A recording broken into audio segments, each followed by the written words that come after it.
नमस्कार, मैं Richa Hind news dot live से स्वागत करती हूँ आपका। हिंदी भाषा की विदुषी उत्तर प्रदेश हिंदी संस्थान में संयुक्त निदेशक के पद पर कार्यरत रहीं।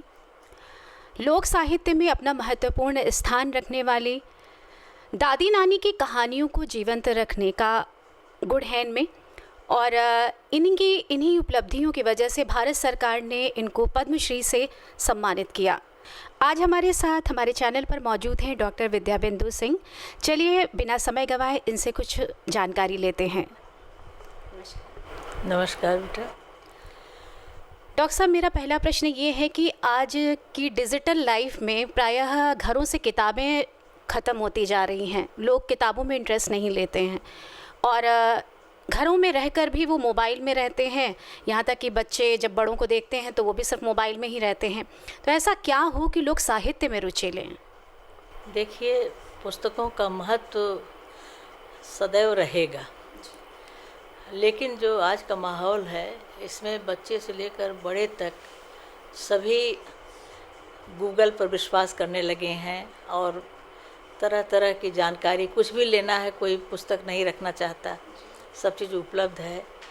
लेकिन आप देखिए कि बहुत सारी जानकारियाँ भ्रामक भी मिल रही हैं, क्योंकि उसमें जो कुछ भी डाला गया है वो ऐसा भारतीय परिवेश से जुड़ी हुई, खासकर भारतीय संस्कृति और भारतीय परिवेश से जुड़ी हुई बातें वो कल्पना से हैं या अन्य लोगों ने उसको लिखा है। तो उसका महत्व तो प्रिंट मीडिया का रहेगा सदैव, लेकिन प्रतियोगिता इतनी ज़बरदस्त है कि पुस्तकों को अपने अस्तित्व को बनाए रखने के लिए बहुत आकर्षक ढंग से और ज्ञानपूर्ण सामग्री दे करके उसे और अधिक समृद्ध करते रहने की ज़रूरत है। हमारे बच्चे क्या पढ़ें और क्या न पढ़ें, ये भी आज बहुत ज़रूरी, उनकी ज़रूरतों को देख करके, चाहे वो ज्ञान विज्ञान की पुस्तकें हों या संस्कृति की हों, परंपरा की हों या साहित्य की हों, तो जो उनकी मांग है आज के माहौल को देखते हुए, जो उनकी अपेक्षाएं हैं, उसको लेकर के अगर लोग लिखेंगे तो पुस्तकें बिकेंगी और बच्चे पढ़ेंगे भी।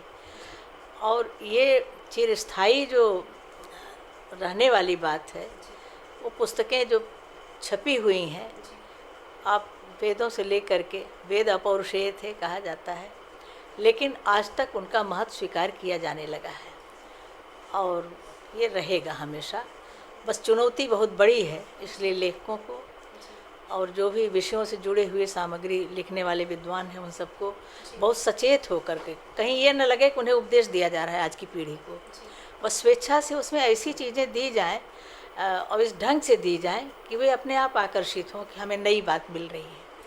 अब पुरानी बातें जो बच्चे जानते हैं, आज का बच्चा, आज का विद्यार्थी हमसे ज़्यादा जानता है आधुनिक तकनीक के बारे में, आधुनिक ज्ञान विज्ञान के बारे में, तो उसको उसकी अपेक्षा के अनुसार सामग्री देने की और बड़े ही आकर्षक ढंग से, बड़े विद्वत्तापूर्ण ढंग से, लेकिन सहज ढंग से, क्योंकि उसमें विद्वत्ता प्रदर्शन करने से बच्चे ऊब जाते हैं। सहज ढंग से, अनौपचारिक रूप से जो उन्हें दिया जाएगा उसको ज़रूर ग्रहण करेंगे, उसकी मांग भी होगी। डॉक्टर साहब, आज राम जी पे और रामचरितमानस पर विवाद खड़े हो रहे हैं, इसके बारे में कुछ कहना चाहेंगी आप? देखिए, ये विवाद केवल विवाद के लिए खड़ा किया जा रहा है और रामचरितमानस और राम कथा की लोकप्रियता इतनी है कि इस तरह के विवादों से कोई अहित नहीं होने वाला है। हमारे मन में जो राम के प्रति आस्था है, राम कथा के प्रति आस्था है, गोस्वामी तुलसीदास के प्रति जो आस्था है, रामचरितमानस के प्रति जो प्रेम है, जो सद्भावना है, जिसने पूरे विश्व को प्रभावित किया है। आज आपको मालूम है कि पूरे विश्व की सभी भाषाओं में रामचरितमानस का अनुवाद हो चुका है और हमारे प्रवासी भाइयों बहनों के माध्यम से जो हमारी राम कथा लोक साहित्य के माध्यम से गई है, उसके प्रति भी वहाँ लोग बहुत ही प्रेम रखते हैं। और मुझे बताते हुए संतोष हो रहा है कि कुछ लोकगीत ऐसे थे जो यहाँ नहीं पूरे सुनने को मुझे मिले और वहाँ मुझे पूरा गीत सुनने को मिला, तो उसको सहेज रखा है उन्होंने। और यहाँ भी शुरू से देखिए अच्छे काम का एक विरोध होता रहा है। कुछ ऐसी शक्तियां हैं जो तामसी प्रवृत्ति की होती हैं, वो हमेशा सतोगुण का और सत्साहित्य का विरोध करती रही हैं। तो ऐसा नहीं है कि उससे कोई हानि होने वाली है, क्योंकि राम हमारे भीतर समाये हुए हैं। राम इतिहास नहीं बने हुए हैं, इतिहास की चौहद्दी के बाहर है राम कथा भी। इसलिए निरंतर हर घर में जितने संस्कार होते हैं और राम के संस्कार होते हैं, जो भी कहावतें हैं, जो भी लोक रीतियाँ हैं, जो भी वाद विवाद, या आप देखते होंगे कि राम की सौगंध लोग खाते हैं राम जाने करके। और कोई भी भाव हो, घृणा का हो तो राम राम, क्रोध का हो अरे राम, या जो भी हमारे भाव हों, चाहे सतोगुण के हों चाहे इसके तामसी प्रवृत्ति के हों, सब में राम को ला करके एक आश्वासन लिया जाता है कि जन्म से लेकर के मृत्यु तक राम साथ हैं और राम नाम सत्य है। अंतिम समय में ये इसका यही प्रमाण है कि राम कभी भी इतिहास नहीं बनेंगे और उनका अस्तित्व हमारे मन में है और पूरे विश्व में ये फैला हुआ है, ये अस्तित्व का भाव, उनके प्रति श्रद्धा। क्योंकि ये पारिवारिक जो हमारी संस्कृति थी संयुक्त परिवार की, समाज को जोड़ने की, वो राम कथा के माध्यम से वो केवल परिवार, मनुष्य ही नहीं, पशु पक्षी जीव जंतु सबको एक साथ जोड़ने की और सत्य की विजय असत्य के नाश के लिए राम कथा का जन्म हुआ है और ये बराबर चलती रहेगी। उनके प्रति आदर भाव बना रहेगा। हम आश्वस्त रहें, कोई अहित नहीं होने वाला है। उन विवादों से और शक्ति मिलती है कि लोग आकर्षित हो रहे हैं। जो बच्चे राम कथा नहीं जानना चाहते थे, वो अब क्या है उसमें, ये लाभ भी हुआ है इन विवादों से। तो इसलिए चिंता की बात नहीं है। डॉक्टर साहब, आपके घर में प्रवेश करते ही रामायण की चौपाई भी प्रवेश द्वार पर लिखी हुई है, ये भी बहुत अच्छा लगा और बहुत पॉजिटिविटी है इस चीज़ में। राम की कुटिया जैसा घर है बिल्कुल आपका। जी डॉक्टर साहब, मेरा अगला प्रश्न ये है कि आप आज की नारी को और बच्चों को क्या संदेश देना चाहेंगे साहित्य के बारे में? और जहाँ एकल परिवार होते, रिश्ते प्रायः ख़त्म होते जा रहे हैं, ठीक है, रिश्तों का भाव ही नहीं है लोगों में, ना संवेदनाएं हैं, इसके बारे में कुछ कहेंगे आप? देखिए, साहित्य का अर्थ ही है साहित्य जो हो, और उससे जुड़ने पर कोई भी अनिश्चय या अनास्था नहीं रहती लोगों के मन में। इसलिए साहित्य से जुड़ना तो अनिवार्य है। जब हम साहित्य से जुड़ते हैं तो अपनी संस्कृति से जुड़ते हैं, अपनी भाषा से जुड़ते हैं, अपनी परंपरा से जुड़ते हैं और उससे लाभ ही मिलता है। क्योंकि गोस्वामी जी ने भी लिखा है कि कीरति भनिति भूति भल सोई, सुरसर सम सब काहे तो होई। कीर्ति वही भली है और भनित बाणी भी वही भली है जो सुरसर के समान सबका हित करे। तो साहित्य का यह भाव हमारे जनमानस में बराबर स्वागत के लिए लोग तैयार रहे। आज भी हमारी नई पीढ़ी को उसकी ओर आकृष्ट करने की लगातार कोशिश करती रहनी चाहिए, क्योंकि बिना उसके हम अपनी परंपरा से कट जाएंगे, अपनी जड़ों से कट जाएंगे। इसलिए ज़रूरी है कि हमारे बच्चे ये याद रखें कि हम किस पूर्वज की कौन सी विरासत का संरक्षण करना हमारे लिए अनिवार्य है। और हमारे पूर्वजों ने जो विरासत सौंपी है, वो चाहे राम कथा की हो, चाहे व्रत पर्व त्योहारों की है, या साहित्य की परंपरा की हो, वाचिक परंपरा है, लिखित साहित्य की, सबका स्वागत उनके मन में होना चाहिए, करना चाहिए उन्हें। और ये करने के बाद जो आज विखंडन हो रहा है, संयुक्त परिवार टूटे, फिर एकल परिवार भी खंड खंड हो रहे हैं, तो उसको बचाने के लिए बहुत ज़रूरी है कि हम अपने साहित्य से जुड़ें, अपनी ज़मीन से, अपनी संस्कृति से जुड़े रहें और लौट रहें लोग। क्योंकि देख लिया संयुक्त परिवार से कटने के बाद कितना कष्ट हो रहा है। स्त्री जो विरोध करती थी अगर कभी कि हम संयुक्त परिवार में नहीं रहेंगे, अब जब अकेले सारा दुख बीमारी में अकेले करना पड़ रहा है, बच्चे बुजुर्गों के साये से दूर हो के बिगड़ रहे हैं, गलत दिशा में जा रहे हैं, तो इसके लिए लोगों को परिवार का महत्व, अपनी संस्कृति का महत्व समझ में आ रहा है और ये समझ में आना ज़रूरी भी है। और मैं आश्वस्त हूँ कि लौटेंगे फिर परिवार की ओर, क्योंकि जो ज़मीन से कट गए हैं उनको अब दर्द हो रहा, महसूस हो रहा है कि उसका दर्द क्या है। इसके जुड़ने बिना कोई भी उपकार का कार्य नहीं हो सकता, कोई भी हित नहीं हो सकता। इसलिए फिर से इतिहास स्वयं को दोहराता है, और जो भी प्रवाह में होता है उसमें बहुत सारा कूड़ा करकट भी होता है।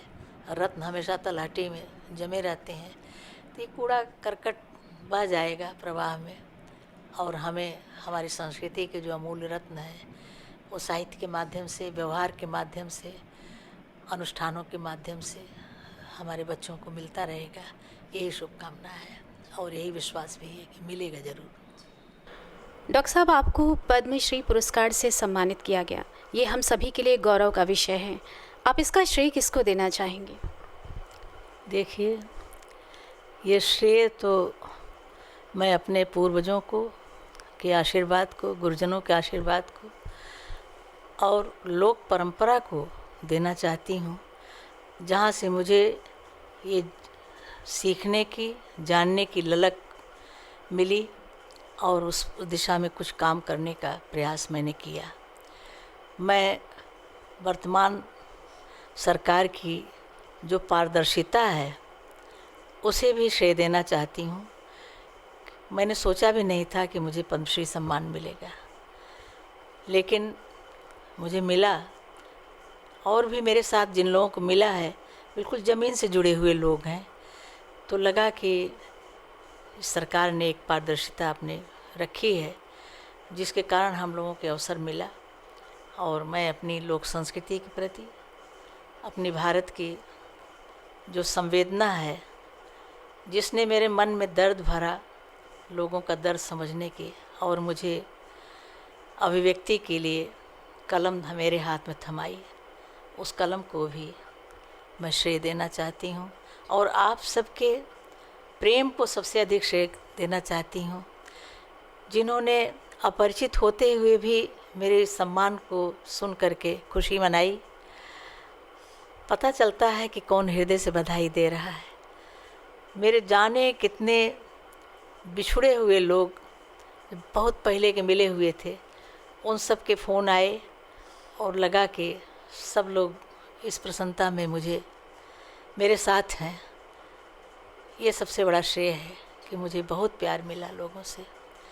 अपने स्वजन जहाँ भी हैं उनके प्रति मैं ईश्वर से प्रार्थना करती हूँ कि इसी तरह उनके मन में सबके प्रति संवेदना और स्नेह बना रहे, और जो विश्व बंधुत्व का भाव है, हमारी भारतीय संस्कृति का मूल भाव है, वो बना रहे। मैं पूरी प्रकृति के प्रति, पूरे विश्व के प्रति कृतज्ञता व्यक्त करती हूँ। डॉक्टर साहब, आपने पर्वों और त्योहारों को अपने लोक साहित्य में जोड़ा है, इसके बारे में कुछ मार्गदर्शन करिए। देखिए, इन पर्व त्योहारों ने मुझे संस्कार दिया, प्रकृति से जुड़ने का, समाज से जुड़ने का, और इनके गीतों और कथाओं में जो एक आत्मीयता है, जो पूरी प्रकृति के प्रति साहचर्य का भाव है, जो पूरे समाज को जोड़ने का भाव है, वो मुझे इन पर्व त्योहारों के माध्यम से अनुभव हुआ। और मुझे लगा कि ये अपना अनुभव मैं पूरे समाज को बांटूं, नई पीढ़ी को दूं, क्योंकि इधर नई पीढ़ी थोड़ा विरक्त होती जा रही थी इन पर्व त्योहारों के प्रति। उसका गौरवबोध उनके मन से जा रहा था। और मुझे खुशी है कि मेरी पुस्तकों को पढ़ करके लोगों ने इसका स्वागत किया और उनके मन में रुचि जगी। आज बच्चे मुझसे प्रश्न करते हैं कि इसका क्या महत्व है, इस व्रत का, इस कथा का क्या अर्थ है, इस गीत का क्या अर्थ है, इस गीत की क्या धुन है, और इस व्रत पर्व त्यौहार, इस संस्कार में क्या गीत गाए जाते हैं। तो मुझे लगता है उनकी जिज्ञासा स्वाभाविक है, और ये मेरे लेखन की सार्थकता है। जिनके लिए मैंने लिखा, वो बच्चे अगर अपनी संस्कृति की ओर लौट रहे हैं, उसके प्रति उनका अनुराग बढ़ रहा है, तो ये स्वागत योग्य है। मैं उनके प्रति ईश्वर से प्रार्थना करती हूँ कि उनका यह जगना और ये रुचि बनाए रखना निरंतर बना रहे, जिससे हमारी परंपरा की जड़ें जो गहराई तक जमी हुई हैं, आगे भी इसी तरह जमी रहें। डॉक्टर साहब, आपका बहुत बहुत धन्यवाद अपना बहुमूल्य समय देने के लिए और आज की युवा पीढ़ी और बच्चों को ये संदेश देने के लिए कि साहित्य की ओर रुचि लें। आप कुछ कहना चाहेंगे? धन्यवाद HindNews.live को भी कि आपने मुझसे कुछ कहने का अवसर दिया मुझे, और मैं अपनी बात आपको बता सकी कि किस तरह से मैंने अपनी अभिव्यक्ति किसके लिए की और क्यों की। मैं बहुत बहुत शुभकामना देती हूँ कि आपका ये चैनल निरंतर लोकहित में सक्रिय रहे और हमारी संस्कृति की जो अवधारणा है जोड़ने की, जो सकारात्मक संस्कृति है, जो आस्था की संस्कृति है, उसकी ओर आप समाज को चलने की प्रेरणा देते रहें। बहुत बहुत आशीर्वाद, बधाइयाँ होली और नव वर्ष की। बहुत बहुत आभार, धन्यवाद।